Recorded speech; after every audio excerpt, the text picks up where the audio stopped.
Olá, turma do quinto ano. Nós vamos estudar uns assuntos bem interessantes que a gente, assim, pouco se vê a gente pouco estuda. Geralmente, onde eu mais vi foi quando eu fui fazer o sexto, o sétimo ano. Eu estudei um pouco desse assunto aqui.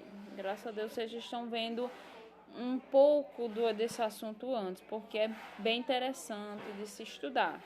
É bem interessante se aprofundar desse assunto aqui. Porque a gente estuda muito sobre a história do Brasil de forma resumida. Não existe, às vezes, algumas lacunas na história em que a gente passa batido. Por exemplo, os conflitos que aconteciam na Primeira República, a gente estuda, mas não estuda... Não é muito. A gente estuda, mas às vezes nem lembra. Interessante que vocês estudam aqui, leiam aqui. Eu estou na página 422 e vou até a página 424. A atividade está na página 425 mas nós vamos estudar essas páginas aqui, uma página e meia. E eu quero hoje mesmo explicar todas essas partes e vocês me acompanhem a leitura, por favor. Vamos estudar os conflitos da Primeira República, como eu disse. O Brasil, ele foi proclamado a República. O imperador, ele foi expulso do país, se exilou lá na França. E quem tomou o lugar dele foi o quê? O líder dessa revolta, que foi Deodoro da Fonseca. Como ocorreu primeiramente a proclamação da República? Vamos lembrar quais foram os fatores que deram início à proclamação da República. Vamos lembrar que um período antes da proclamação da República estava acontecendo a guerra do Paraguai, em que o Brasil saiu vencedor, porém saiu financeiramente afetado. O Paraguai saiu ferido, porque boa parte da população foi dizimada, dos homens, que a maioria serviu ao exército, então boa parte foi aniquilada, né, de homens. Só sobraram crianças e mulheres para levantar o país. E o Brasil começou a sofrer financeiramente, porque o imperador teve que pedir emprestado à Inglaterra para que o país tivesse armamentos, tivesse munição necessária para que ganhasse a guerra. E o Brasil quando acabou a guerra, o país estava financeiramente afetado. O exército saiu da guerra vitorioso, mas de certa forma se sentiram humilhados, porque não receberam nenhuma condecoração nem premiação pelo feito que tinham feito, olha o que eu tô falando, feito que tinha feito, pela benfeitoria que eles tinham feito.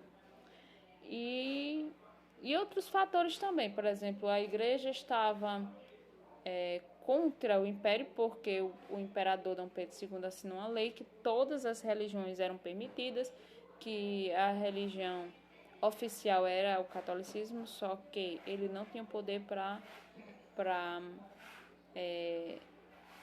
sobre nenhuma outra religião. Qualquer pessoa podia exercer sua religião no país, e quem não respeitasse essa lei era preso, porque o direito de cada um era de exercer sua religião sem preconceito.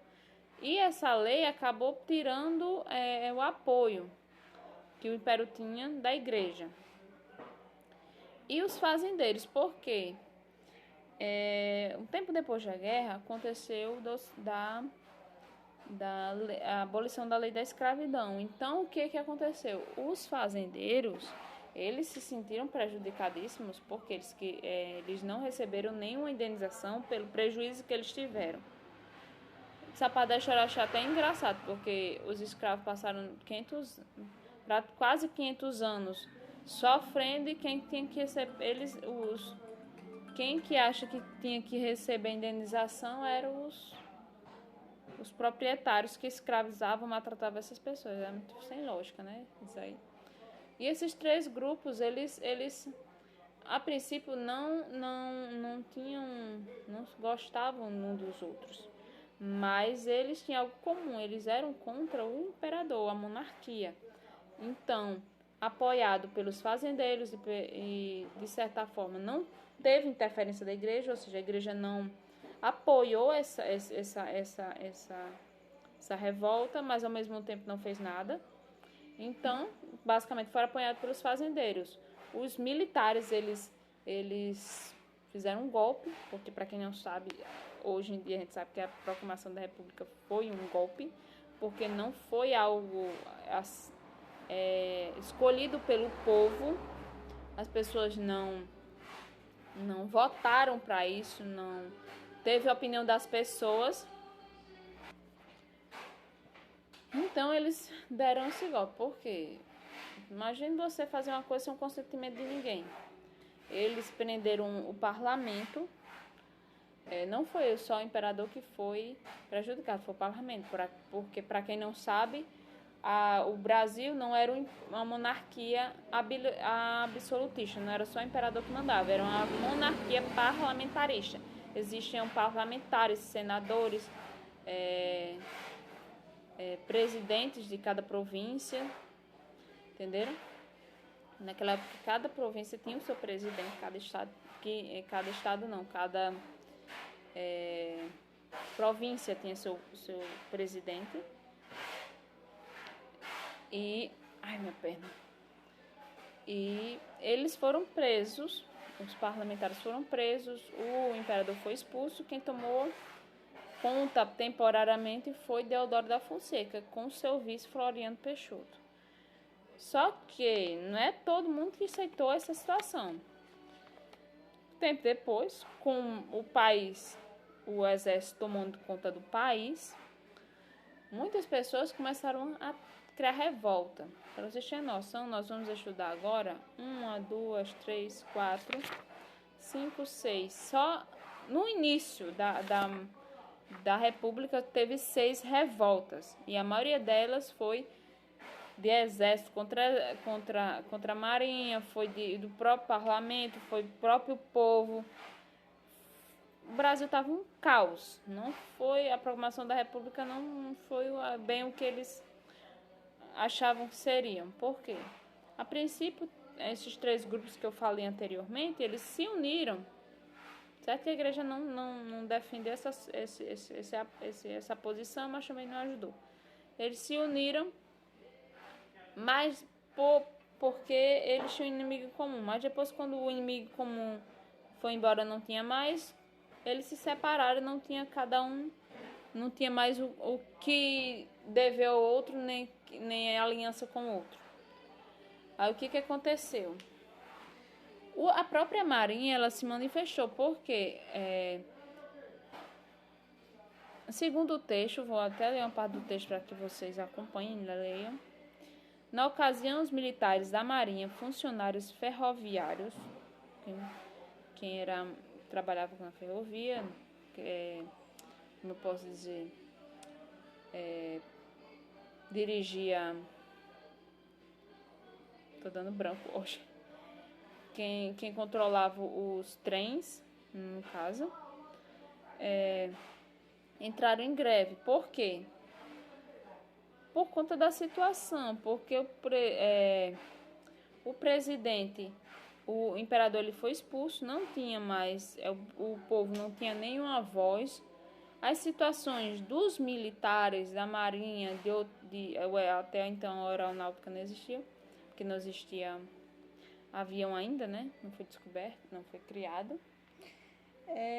Se sentiram como humilhados na situação que não era boa para eles. Eles não viram nenhum benefício para eles com a proclamação da República. Aí o que acontece? Eles fizeram greve, ameaçaram, pegaram um navio, foram para a frente da Baía de Guanabara e ameaçaram bombardear a cidade do Rio de Janeiro. Imagine você lá no Rio de Janeiro descobrir que a Marinha e o Exército estão quase entrando numa guerra civil e que você, que não tem nada a ver com a briga deles, vai ser o alvo, porque sua cidade inteira vai ser bombardeada por conta dessa guerra. Então, o que Deodoro da Fonseca fez? A princípio ele correu, foi pedir ajuda de quem? Do parlamento. O mesmo parlamento que ele mandou prender quando expulsou o imperador do Brasil. E o que o parlamento logicamente fez? Disse um belo se vira, né? Você prendeu a gente, você ainda quer vir pedir ajuda? Aí o que acontece? Logicamente, Deodoro da Fonseca renunciou. Com pouco tempo, com 2 anos e meio de que ele tinha sumido. Aí, tempos depois, aconteceu uma segunda revolta armada. Essa por quê? Deodoro da Fonseca tinha um vice. E quando o Deodoro saiu do poder, era para que acontecessem novas eleições. Eleições, naquela época, era só quem era homem e era alfabetizado. E geralmente eram os donos de terras, quem era rico que tinha alfabetização. Nem todos tinham direito à educação naquela época. Então, não teve eleição. Simplesmente, Deodoro da Fonseca saiu, Floriano Peixoto olhou para um lado e para o outro assim, a cadeira está vaga, então eu vou ficar, vou ser o presidente. Simplesmente dessa maneira. E ele ainda recebeu apoio dos fazendeiros, que não estavam mais aliados ao exército, como eu disse anteriormente. E assim aconteceu a segunda revolta armada. Eles não aceitaram que simplesmente um cara chegou lá, queria tomar conta do poder e eles queriam ser a figura central, que tudo saísse da boca dele. Qualquer lei, qualquer ordem, ele fosse como fosse um imperador. Um presidente que tinha poder de imperador. Então o povo tanto o povo como o exército, o próprio exército não quis isso. O exército que um dia expulsou o imperador do poder estava uns contra os outros. Entendeu? E Floriano Peixoto foi procurar ajuda de quem? Dos fazendeiros, que por sua vez não estavam apoiando mais o exército. Só apoiou quando foi para tirar o imperador do poder. Pra você ver como é que nosso país é uma beleza, né?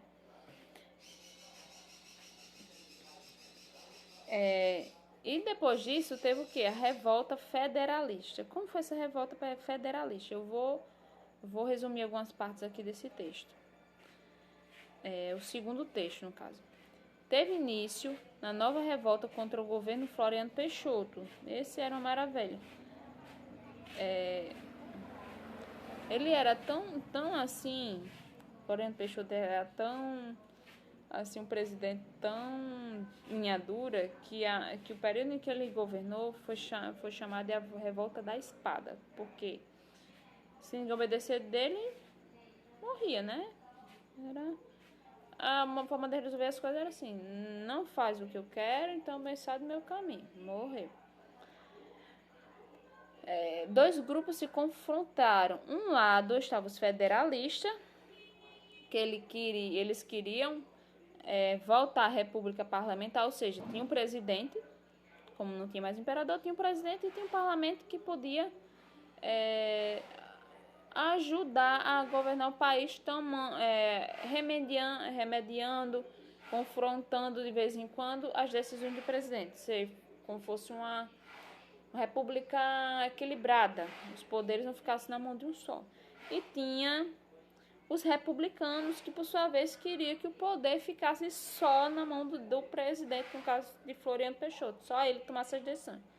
E quem estivesse do lado desse beneficiaria com isso, né, no caso. Então a revolta federalista foi isso, foi 2 grupos políticos, os federalistas, que queriam um parlamento,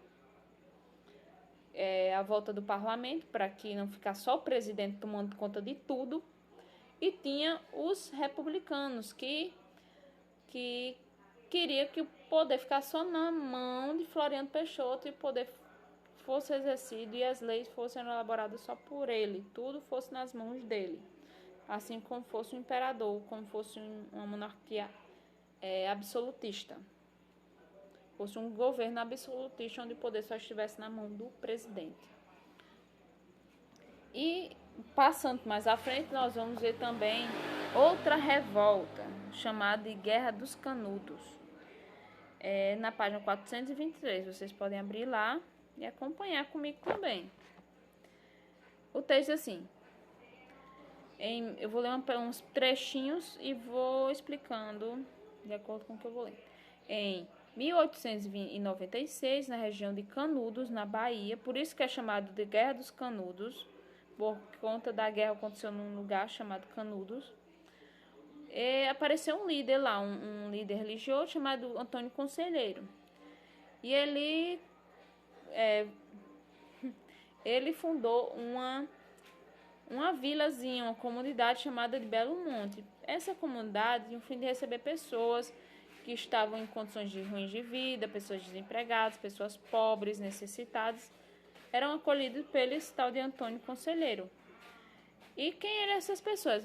Essas pessoas eram pessoas que vinham de fazendas, pessoas necessitadas que não tinham de morar, que não aguentavam mais a exploração dos donos de fazenda, porque eu vou voltar um pouquinho à história. No período em que acabou a lei da escravidão, muitos escravos ficaram sem, por exemplo, acabou a escravidão, então acabou também a maneira deles viver, porque os escravos viviam nas senzalas, mas a obrigação de alimentar esses escravos, da roupa, era do dono dos escravos. Então, quando os escravos... Não estou dizendo que isso é certo, que escravidão trouxe algum benefício. Não, pelo contrário, foi muito ruim. Mas quando acabou a escravidão, nenhum dono de terra tinha obrigação de dar comida e nem dar roupa para os escravos. Aí eles não tinham como se vestir, nem como se alimentar. E, além deles, tinham os imigrantes que vieram com promessas ridículas, vinham para o país, para o Brasil, com a promessa de que quando você chegar aqui você vai receber terra, vai receber uma conta em dinheiro para você plantar, e você vai trabalhar e vai enricar aqui. Mas quando chegava aqui só tinha trabalho, eles eram explorados tanto quanto foi os escravos, só que eles recebiam uma mixaria, mas recebiam por isso. E essa mixaria que eles recebiam não tinha como eles comprar as terras, não tinha como eles enricar, pelo contrário, eles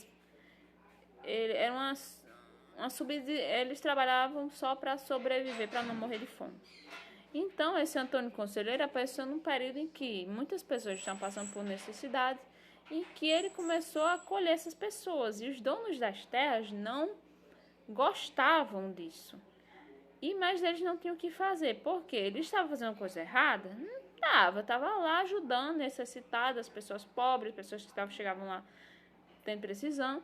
E muitas pessoas sabiam disso, que trabalhavam nessas terras, e acabavam de abandonar o trabalho e se juntar a esse Antônio Conselheiro. E muitos donos de terras não se irritaram profundamente por causa disso. E o que aconteceu? Como os donos das terras não podiam chegar lá, puxar o povo, tirar o povo de lá e obrigar a trabalhar como eles faziam com os escravos, o que eles fizeram? Eles começaram a soltar rumores que esse Antônio Conselheiro, eles tinham ideias monarquistas. Ele queria juntar pessoas para derrubar a república e restaurar a monarquia. E isso, qualquer republicano ia se revoltar. Então, sabendo disso, o Floriano Peixoto, o presidente lá, acabou por mandar o exército e aniquilar quem tivesse nessa comunidade Belo Monte, matando as pessoas que tinham por lá. Entendeu? Foi uma guerra em que ninguém fez nada de ruim para que precisasse morrer. entendeu? Então, essa guerra de Canudos foi isso. Aí tem embaixo a revolta mais interessante que eu já vi. Por isso que eu achei assim, meu Deus, às vezes a gente não sabe o motivo de umas coisas e julga. Porque quando a gente lê na televisão aquelas propagandas da dengue, sobre vacinação, sobre cuidar da alimentação, a gente às vezes lê no livro. E às vezes a gente acha um conteúdo muito chatinho, muito bestinha. Às vezes a gente assiste aquelas propagandas de saúde, essas coisas, e não leva muito a sério não. Mas estudando sobre a revolta da vacina, dá para compreender melhor qual a importância disso, né? Da gente compreender sobre o cuidado da saúde, a gente ser informado por isso. Porque essa revolta da vacina começou assim. Depois de Floriano Peixoto, existiam outros presidentes, um deles foi Rodrigues Alves. O que ele propunha? Eu vou modernizar o país, então eu vou construir novas prédios, novas estradas, e com isso muitas pessoas pobres pagavam por essas atitudes dele. Muitas pessoas perdiam suas casas porque ele queria construir prédio, construir isso e aquilo, e as pessoas eram expulsas das suas casas e iam ter que morar em outros lugares, porque ele queria aquele espaço, aquele terreno para poder construir o que ele queria.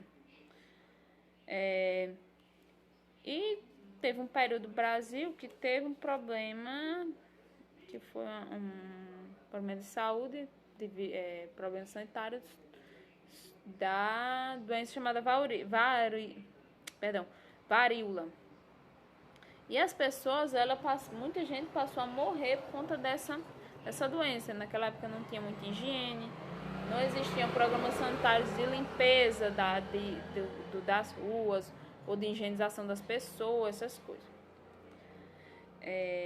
Pra você ter uma noção, naquela época era muito comum, você urinava, pegava o urinol que era o pinico, e jogava aqueles dejetos na rua, porque não tinha esgoto, não tinha nada disso.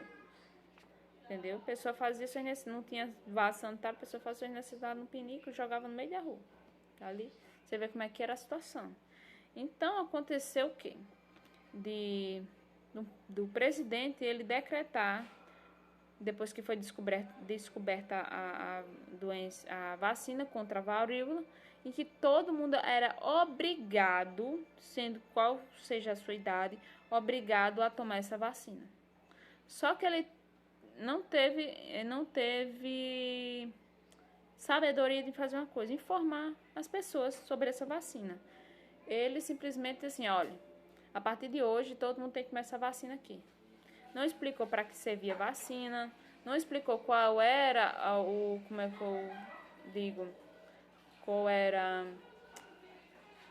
o que causava a vacina, causava algum efeito, se a vacina causava algum efeito colateral. Não explicou nada, entenderam?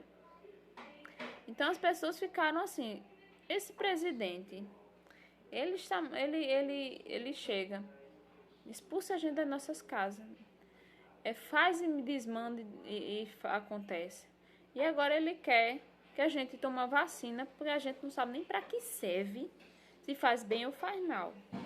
E eu não tiro as razões das pessoas daquela época, porque alguns tipos de vacina, para vocês que não perceberam, não sabem, elas causam algum efeito colateral, dependendo do seu estado de saúde.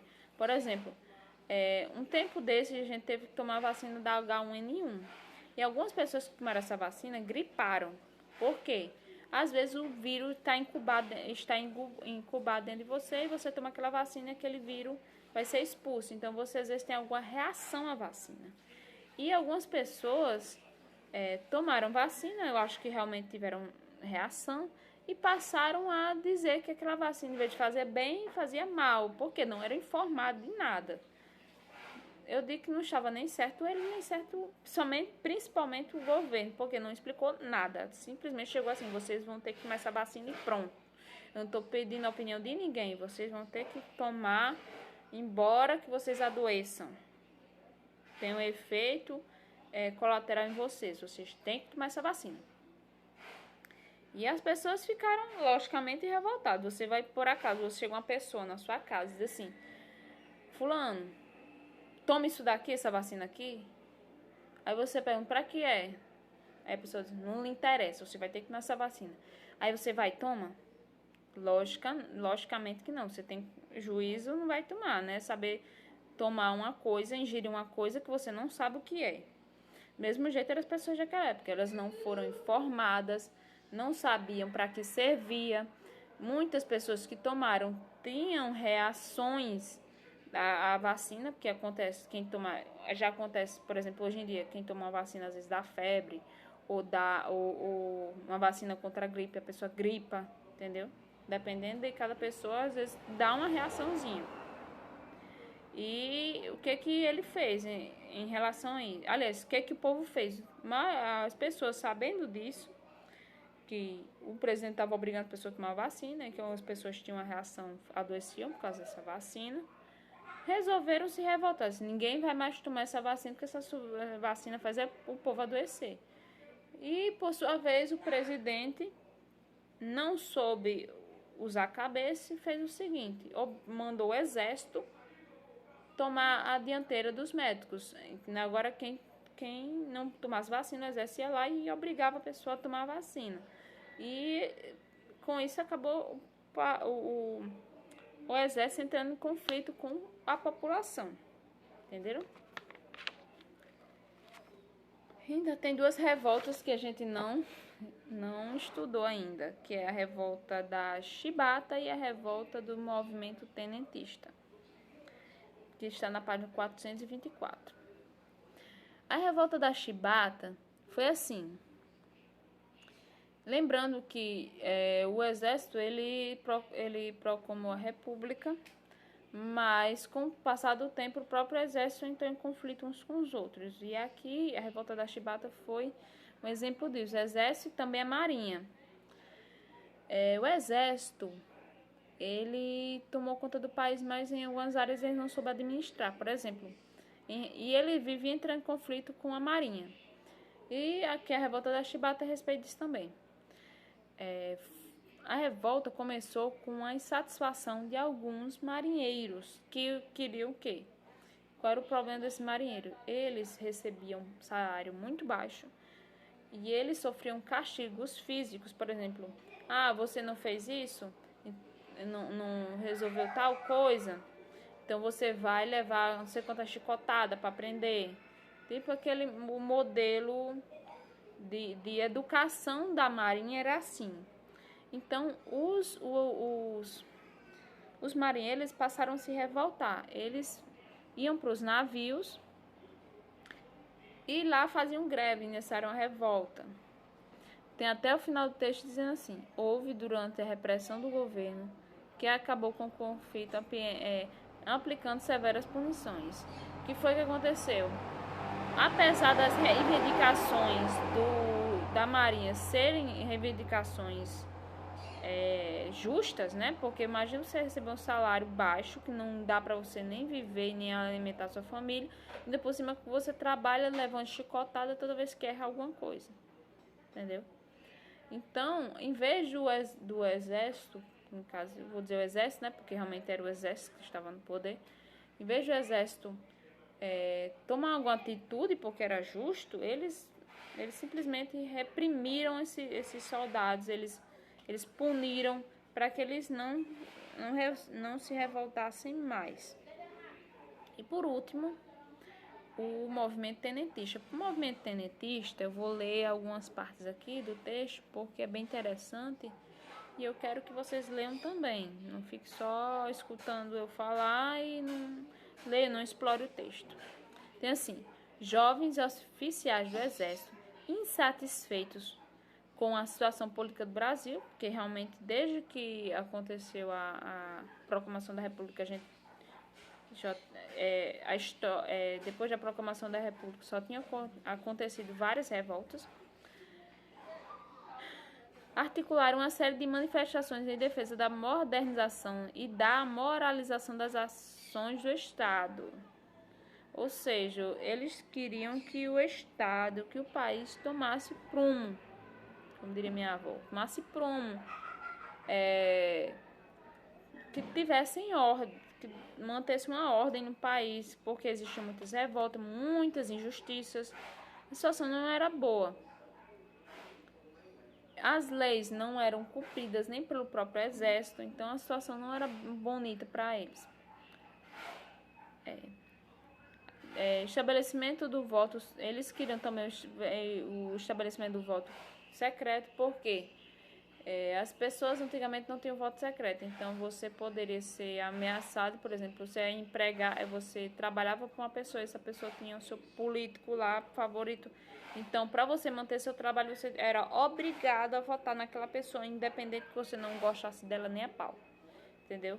Então eles queriam que esse voto, por exemplo, você é do exército, você é um soldado, mas você tem seu superior lá. Seu superior vota em tal pessoa. Então, para você não sofrer castigo, você tem que votar na mesma pessoa que aquele seu superior lhe obrigou a votar. Por isso que eles queriam que o voto fosse secreto, porque seria mais justo, não, as pessoas não passariam a sofrer repressão. O que mais aqui? Do ensino público, porque só a burguesia, os ricos estudavam. Então, se a lei obrigava que só podia votar quem tivesse estudo, saber se ler e escrever, então por que todos não podiam aprender a ler e escrever? Se a necessidade de votar era em cima de quem soubesse ler e escrever, entendeu? E essa revolta ficou conhecida como tenentismo. Dos conflitos que aconteceu no tenentismo foi o quê? Foi em 5 de julho de 1922, quando os tenentes manifestavam contra a eleição fraudulenta que deu vitória ao presidente Arthur Fernandes. O que eles fizeram? A situação está de tal maneira que eles estão roubando até nas votações do presidente. Quem tinha aquele poder de votar, que era quem estudava, tinha sido roubado seu voto. Tem tal pessoa. Mas eles fizeram de tal maneira que seu voto não valeu de nada. Então você votou, mas você não ganhou, o seu presidente não ganhou porque eles decidiram que quem ia ser presidente era o tal de quê? De Arthur Bernardes. Então eles roubaram nessa eleição, então por isso que eles também se revoltaram. Aí depois que aconteceu essa eleição, que roubaram